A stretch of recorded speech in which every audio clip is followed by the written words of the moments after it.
Pero paano ito nakapasok sa bansa? Pwede mo bang explain sa amin paano pinapasok ng mga smuggler yung shabu mula dito sa kanilang area patungo sa atin? Dito yung production area nila sa Myanmar.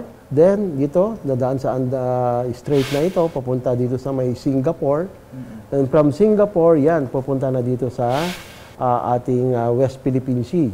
Then dito na sasalubungin ng smaller ship kasi big ship yung kukuha dito. Smaller ship, yun na ngayon na magdi-deliver dito sa atin. Apparently, hindi talaga nakapunta doon sa meet-up place itong bangka. Then yung courier, wala na siyang choice kundi i-jettison o i-abandon na lang, itapon na lang yung mga karga niya. Mga shabu na dapat yun ang sasalubungin ng bangka. Kung titignan ang mapa ng Pilipinas, napaliligiran tayo ng karagatan dahil sa lawak ng ating maritime borders.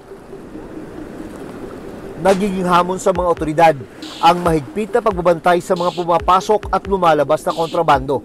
Sa kasalukuyan, mahigit 33,000 na miyembro lang ng Philippine Coast Guard o PCG ang nakatalagang magbantay sa ganitong operasyon. Pero malayo ito sa kinakailangang bilang para mabantayan ang mahigit 37,000 na kilometro na haba ng ating coastline o baybayin.